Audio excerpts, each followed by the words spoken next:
नमस्कार, 12 की ब्रेकिंग देख रहे हैं आप। मैं आपके साथ राजेंद्र देव। चलिए अब खबरों की शुरुआत करते हैं। खबर देहरादून से है। वहां पर वन अनुसंधान संस्थान में इन दिनों गुलदार की दहशत है। एफआरआई कैंपस में गुलदार का एक वीडियो सामने आया है और इसमें गुलदार चलती गाड़ी पर हमला करते हुए दिखाई दे रहा है और इसके चलते एफआरआई में बाहर से घूमने आने वालों पर प्रतिबंध लगा दिया गया है। साथ ही कैंपस के अंदर रहने वालों को भी हिदायत जारी कर दी गई। ये देखिए आप गुलदार की तस्वीरें। एफआरआई देहरादून, गुलदार की दहशत वहां पर। उसका वीडियो सामने आने के बाद इसकी छलांग देखिए आप। लंबी छलांग लगा सकता है और कैसे वाहन पर उसने छलांग लगाया ये आपने देखा। गुलदार का हमला करते हुए वीडियो सामने आया है और इसके बाद ये देखिए आप, ये लिपर्ड कैसे छलांग लगाता है इंस्टीट्यूट के कैंपस के अंदर। विनोद कुमार हमारे संवाददाता फोन लाइन पर है। विनोद, ये वीडियो कब का है और इस वीडियो को देखकर कोई भी दहशत में आ सकता है? विनोद, थोड़ी और जानकारी दें। बिल्कुल राजेंद्र, देखिए अभी ये सोशल मीडिया पर ये तेजी से वीडियो वायरल हो रहा है और जो जानकारी मिल रही है कि देहरादून के एफआरआई कैंपस के बाहर का ये वीडियो है जिसमें ये रोड पर जाते हुए एक कार पर इसने झपट्टा मारा है। हालांकि गनीमत ये रही कि क्योंकि कार के शीशे बंद थे, लेकिन इस गुलदार की दहशत पूरे इलाके में है। फिलहाल वन विभाग इसको पकड़ने के लिए टीमों का गठन कर रहा है और लगातार टीमें इसकी तलाश में है। लेकिन पूरी तरह से जो 15 दिनों के लिए एफआरआई कैंपस जो आसपास के इलाका है, कैंपस है, उसको पूरी तरह से बंद कर दिया गया है। आवाजाही पूर्ण रूप से प्रतिबंध है क्योंकि फॉरेस्ट लैंड होने के चलते अब कई बार ऐसी घटना हो चुकी है जब गुलदार तमाम अलग अलग क्षेत्रों में घूमता है और लोगों पर हमला करता है। फिलहाल अब ये सोशल मीडिया पर ये तेजी से वीडियो वायरल हो रहा है जिसमें कार पर झपट्टा मारते हुए ये गुलदार का वीडियो है और ये एफआरआई देहरादून का बताया जा रहा है। और 15 दिनों के लिए इस पूरे कैंपस को पूरी तरह से प्रतिबंध यहाँ पर लोगों की आवाजाही के लोग को लेकर कर दिया गया है ताकि कोई अप्रिय घटना ना हो, क्योंकि पूरा फॉरेस्ट लैंड होने के चलते तमाम ऐसे कई घटना पहले भी हो चुकी है कि जब गुलदार के हमले हो, तमाम उस सब को देखते हुए, सब ध्यान रखते हुए 15 दिनों के लिए पूरे कैंपस को लोगों के लिए पूरी तरह से प्रतिबंध कर दिया गया है। किसी भी प्रकार की या कोई अन्य किसी भी लोगों की कोई आवाजाही इस क्षेत्र में नहीं होगी। फिलहाल वन विभाग इस गुलदार को पकड़ने के लिए टीमें गठित कर दी गई है और जल्द ही वन विभाग का कहना है कि जल्द ही इस गुलदार को पकड़ कर कहीं दूसरे अलग क्षेत्रों में छोड़ दिया जाएगा। लेकिन पूरी तरह से एफआरआई क्षेत्र में गुलदार की दहशत है। पूरी तरह से अभी अगर ये माने कि जिस तरह से गुलदार का ये हमला एक कार पर किया गया है, कार पर उसने झपट्टा मारा है, तो आप इस बात से अंदाजा लगाइए कि राजेंद्र अगर किसी व्यक्ति पर ये हमला करता है तो बड़ी घटना भी हो सकती है। बिल्कुल ठीक कहा आपने विनोद, बहुत धन्यवाद आपका। एक बड़ी अपडेट लखनऊ से इस वक्त हमारे पास है। पॉलिटिकल अपडेट है। कुछ ही देर में भारतीय जनता पार्टी नेताओं की बैठक शुरू होगी। पहले प्रदेश पदाधिकारियों और उसके बाद मोर्चे के प्रदेश अध्यक्षों की बैठक होगी। दोपहर 2 बजे से क्षेत्रीय अध्यक्ष, जिला प्रभारियों की बैठक शुरू होगी और फिर शाम को 4 बजे से विभिन्न मोर्चों के अध्यक्ष और महामंत्रियों की बैठक शुरू होगी। बैठक के लिए केंद्रीय संगठन महामंत्री बीएल संतोष और केंद्रीय यूपी प्रभारी राधा मोहन सिंह लखनऊ पहुंच चुके हैं। दोपहर 2 बजे से मोर्चों के अध्यक्षों के साथ बैठक, क्षेत्रीय अध्यक्ष दोपहर 2 बजे से जिला अध्यक्ष और जिला प्रभारियों की बैठक होगी और फिर शाम को 4 बजे से विभिन्न मोर्चों के अध्यक्षों और महामंत्रियों की बैठक होगी।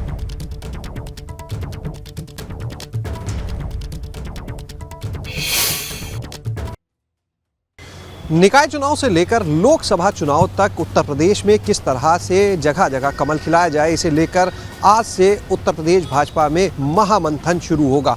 हम इस समय भाजपा कार्यालय पर मौजूद हैं जहां पर आज खुद राष्ट्रीय संगठन महामंत्री बीएल संतोष, राष्ट्रीय उपाध्यक्ष और उत्तर प्रदेश के प्रभारी राधा मोहन सिंह, ये लोग मंथन करेंगे प्रदेश पदाधिकारियों के साथ में, मंत्रियों के साथ में। यहाँ पर इस समय जो पदाधिकारी हैं, बीएल संतोष, राधा मोहन सिंह, ये लोग पहुँच चुके हैं। उनके साथ में प्रदेश अध्यक्ष भूपेंद्र चौधरी, प्रदेश के संगठन महामंत्री धर्मपाल सिंह, ये सभी लोग पहुँच चुके हैं और तमाम मंत्री जो अलग अलग मोर्चे हैं उनके अध्यक्ष भी पहुँच रहे हैं। बातचीत करते हैं हमारे साथ में अल्पसंख्यक मोर्चा के प्रदेश अध्यक्ष बासित अली हैं, उन्हीं से। बासित जी, आज से 2 दिन तक महामंथन, क्या रहेंगे चर्चा के विषय, क्या खास बात है? अभी जो पहले कुछ चर्चाएं उत्तर प्रदेश में हुई, अब ऊपर से जो मार्गदर्शन आया है वो बैठक में सब लोगों को मिलेगा, सबके काम मिलेंगे और निकाय चुनाव और लोकसभा और जो अलग अलग पार्टी के काम हैं और वो आगे वाले काम माननीय BL संतोष जी, प्रदेश अध्यक्ष जी, संगठन महामंत्री जी, ये सब कार्यकर्ताओं को बताएंगे, पदाधिकारियों को। उसी पे पार्टी के कार्यकर्ता आगे आने वाली रणनीति पर काम करेंगे। अपना भी रिपोर्ट कार्ड अपने मोर्चे का पूरा बना के लाए, क्योंकि सामने बताना होगा क्या काम किया, आगे के लिए बताएंगे। वो सब पार्टी के पास रहता है और जो पूछा जाएगा वो बताया जाएगा। अपने आगे की योजनाओं को भी बना लिया होगा। हाँ बिल्कुल, वो संगठन से डिस्कस हुई थी। पिछली बार प्रदेश अध्यक्ष जी ने इसी को लेकर के एक बैठक की थी, जिसमें बता दिया गया था कि मोर्चा क्या करना चाहता है। लोकसभा की बात करें तो मुख्य फोकस हारी सीटें। बिल्कुल, और उन पर अल्पसंख्यक वोटों का महत्व बढ़ जाता है, क्योंकि अधिकतर सीटें पश्चिम उत्तर प्रदेश से आती हैं और मुस्लिम बाहुल्य सीटें आती हैं। तो अल्पसंख्यक मोर्चा अपनी उपयोगिता किस प्रकार साबित करे, इसके लिए भी माननीय प्रदेश अध्यक्ष जी का और संगठन महामंत्री जी का मार्गदर्शन लिया है। आगे की जो तय होगा वो उस पर काम करेंगे। तो यहाँ पर हम कुंवर बासित अली को सुन रहे थे। इसके अलावा आज के कार्यक्रमों की अगर हम बात करें तो दोपहर 12 बजे से पार्टी के जो प्रदेश के पदाधिकारी हैं उनकी बैठक होगी। इसके बाद लगातार बैठकों का सिलसिला चलेगा और शाम को 4 बजे जो अलग अलग मोर्चे हैं भारतीय जनता पार्टी के, जैसे अल्पसंख्यक मोर्चा हो गया, किसान मोर्चा हो गया, OBC मोर्चा हो गया, ऐसा जो तमाम मोर्चे हैं उनके जो पदाधिकारी हैं उनकी भी बैठक यहाँ पे की जाएगी। इन 2 दिनों की अगर बात करें तो कोर कमेटी की भी बैठक होगी, जिसमें मुख्यमंत्री योगी आदित्यनाथ भी मौजूद रहेंगे और लगातार अब से 12 बजे के बाद से ये महामंथन शुरू हो जाएगा। कैमरा सहयोगी राजू के साथ शैलेश अरोरा, ABP गंगा, लखनऊ। तो दोपहर 12 बजे के बाद से महामंथन शुरू होने की बात थी, अभी आपने रिपोर्ट में देखी। 12 से ज्यादा का वक्त हो चुका है और भारतीय जनता पार्टी के प्रदेश कार्यालय पर हलचल है। एक के बाद एक नेताओं के पहुंचने का सिलसिला वहां पर जारी है। पूरे दिन बैठकों का दौर चलेगा, पूरे दिन मंथन होगा।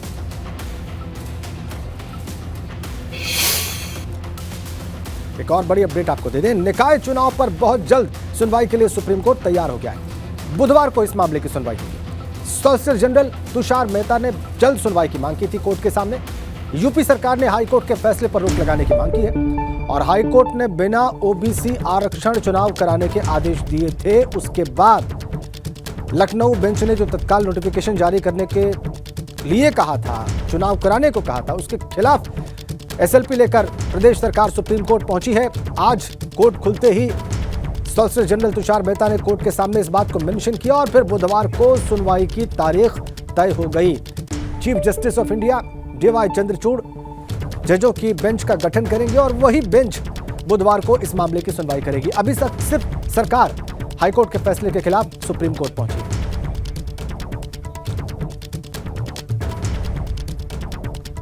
कुछ और महत्वपूर्ण तथ्य समझ लीजिए।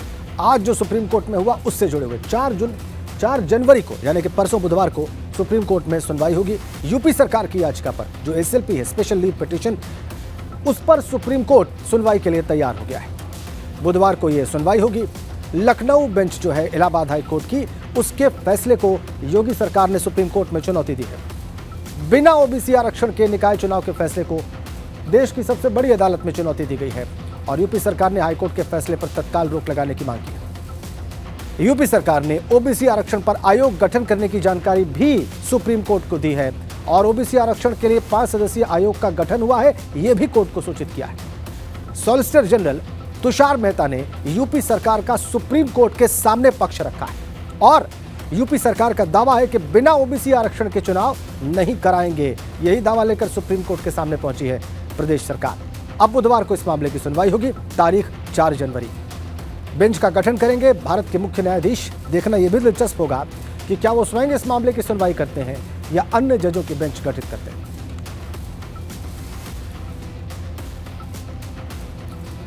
आगे बढ़ते हैं। श्री कृष्ण जन्मभूमि और शाही ईदगाह विवाद मामले का आज बड़ा दिन है। आज वाराणसी की ज्ञानवापी मस्जिद की तर्ज पर मथुरा की शाही ईदगाह में भी सर्वे की प्रक्रिया की शुरुआत होगी। मस्जिद का सर्वे करने के लिए मुस्लिम पक्ष को आज अमीन नोटिस देंगे और आपको यह भी बताएं कि कोर्ट ने 20 जनवरी तक मथुरा की सीनियर डिवीजन कोर्ट में सर्वे की रिपोर्ट सौंपने के आदेश दिए। वहीं सर्वे की प्रक्रिया रोकने के लिए कोर्ट में मुस्लिम पक्ष अपील करेगा।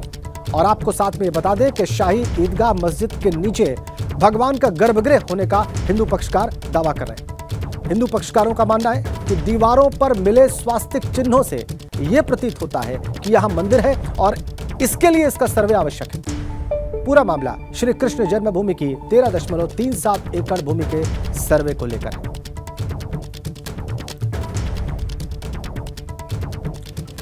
श्री कृष्ण जन्मभूमि और शाही ईदगाह मस्जिद विवाद पर पक्षकार दिनेश शर्मा ने कहा है कि जब तक भगवान कृष्ण की जन्मस्थली मुक्त नहीं होगी तब तक नंगे पांव रहेंगे और चप्पल जूते नहीं पहनेंगे।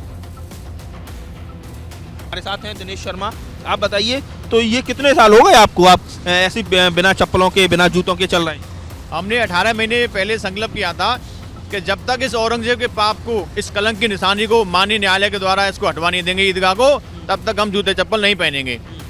तभी से हमारा संकल्प है। उसको 18 महीने हो चुके हैं। लगातार सर्दी पड़ रही है, एक मिनट पैर रख पाना जमीन पर इस तरह से मुश्किल होता है। सब भगवान काना पार लगा रहे हैं। भगवान कृष्ण की कृपा होगी और यहाँ भगवान का भव्य मंदिर बनेगा मथुरा में। आज फिर से कोर्ट में हलचल बढ़ गई है। आज शीतकालीन अवकाश के बाद कोर्ट खुल रहे हैं, तो क्या लग रहा है, जैसे हिंदू सेना की जो एप्लीकेशन पे जो आदेश दिया है, तो आप लोग भी उसके साथ हैं, सर्वे होना चाहिए? जो माननीय न्यायालय ने जो सर्वे का आदेश दिया था उसका हिंदू महासभा बहुत दिल से स्वागत करती है। आज हिंदू महासभा भी अपना प्रार्थना पत्र लगाएगी कि उसमें हिंदू महासभा की तरफ से भी उसमें एक प्रतिनिधि होना चाहिए और अदालत में सर्वे में अखिल भारत हिंदू महासभा का भी एक मेंबर होना चाहिए। जी, हिंदू महासभा का जनप्रतिनिधि उसमें प्रतिनिधि होना चाहिए। उसमें आज प्रार्थना पत्र न्यायालय में हम पेश करेंगे। तमाम पक्षकार हैं। आपको लग रहा है कि जो लड़ाई है, जो लीगल लड़ाई है, वो अब कहीं ना कहीं आप लोगों को सफलता मिल रही है? कोर्ट का भी रुख कहीं ना कहीं इस मामले में एक पॉजिटिव, एक कंस्ट्रक्टिव उनका कोर्ट का रुख है कि इस मामले में जो भी दूध का दूध हो, पानी का पानी हो जाए। देखिए, माननीय न्यायालय ने जो फैसला आया था तो सभी ब्रजवासियों ने, सभी सनातन हिंदुओं ने मथुरा वृंदावन में मिठाई, एक दूसरे को मिठाई खिलाई थी और सभी ब्रजवासी खुश हैं। और ये प्रथम सीढ़ी पास हो चुकी है इस केस में। अब माननीय न्यायालय ने जो सर्वे का आदेश दिया था, जो सरकारी जमीन वहाँ जाएगा, तो उसमें मुस्लिम पक्ष को भी मालूम चल जाएगा कि उनके पास क्या सबूत है और हिंदू पक्ष के पास क्या सबूत है। मथुरा से नितिन उपाध्याय, एबीपी। आगे बढ़ते हैं, एक बड़ी अपडेट है। अखिल भारत हिंदू महासभा के राष्ट्रीय कोषाध्यक्ष ने सीएम योगी को एक पत्र लिखा है। दिनेश शर्मा ने कट्टरपंथियों से अपनी जान को खतरा बताया है। दिनेश शर्मा ने सीएम योगी को चिट्ठी लिखकर सुरक्षा मांगी है।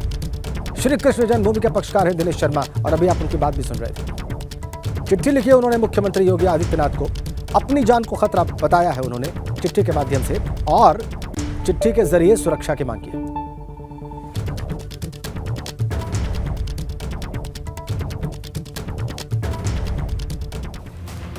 श्री कृष्ण जन्मभूमि और शाही ईदगाह मस्जिद विवाद मामले में सर्वे के आदेश के बाद हिंदू सेना के अध्यक्ष और मुख्य पक्षकार विष्णु गुप्ता ने एबीपी गंगा से बात की।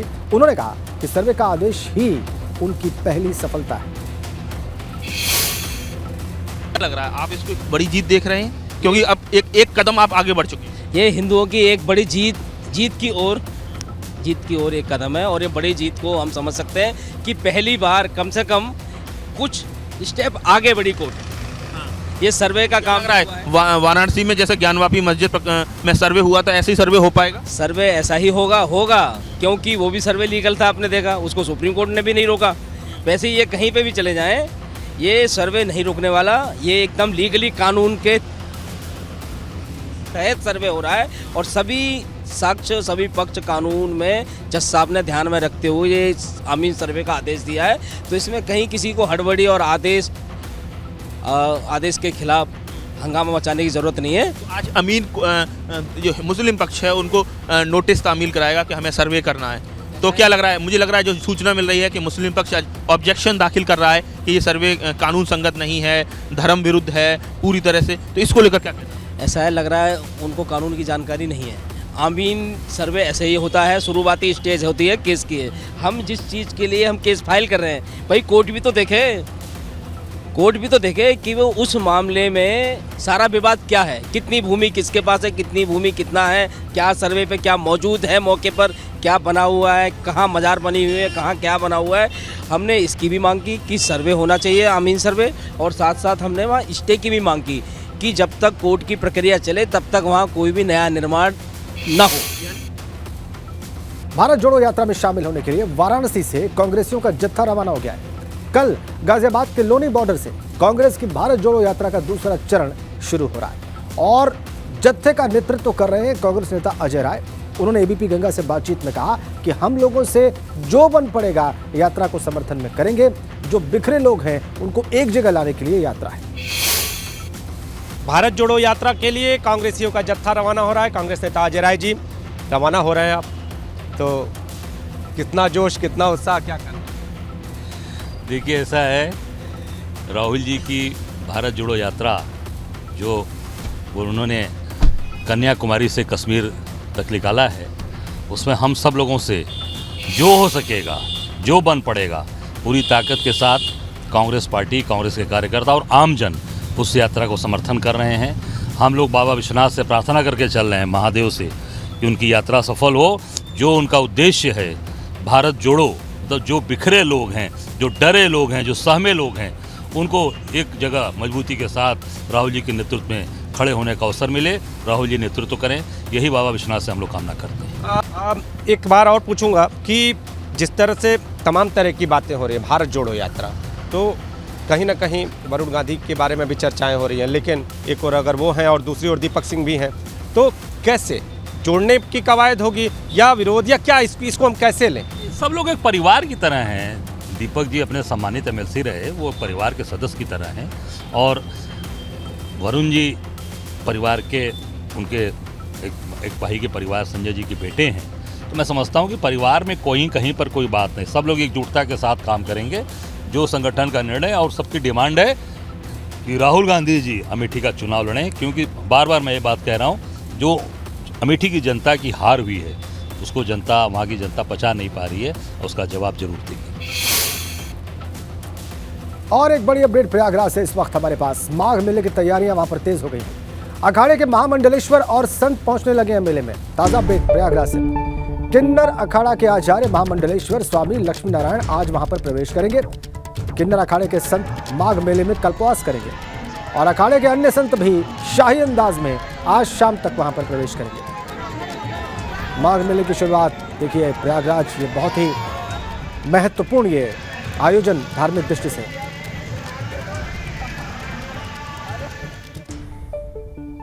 तो माघ मेले का इंतजार और तैयारियां जोरदार। जी, प्रयागराज में माघ मेले की तैयारियां तेज हैं। 6 जनवरी से संगम नगरी में माघ मेला आयोजित हो रहा है और प्रशासन ने इसकी तैयारी पूरी कर ली है। माघ मेले के लिए पहुंचे हैं महामंडलेश्वर और साधु संतों का भी प्रयागराज में डेरा जमा हुआ है। स्नान के लिए, श्रद्धालुओं के स्नान के लिए घाट बनाए गए हैं प्रयागराज में। संगम नगरी में कल्पवास करेंगे साधु संत और उनके लिए तमाम सुविधाएं वहां पर तैयार की गई हैं। 700 हेक्टेयर में माघ मेला बसाया जाता है और हर वर्ष ये होता है। इस समय सुरक्षा के वहां पर पुख्ता इंतजाम है। माघ मेला 2025 महाकुंभ की रिहर्सल भी माना जा रहा है और इसीलिए जो तैयारियां हैं वो बहुत ही महत्वपूर्ण है, बहुत ही विस्तृत है और कहा जा रहा है कि 2025 का जो महाकुंभ है ये माघ मेला उसकी रिहर्सल है। इसी खबर के साथ इस बुलेटिन में फिलहाल इतना ही।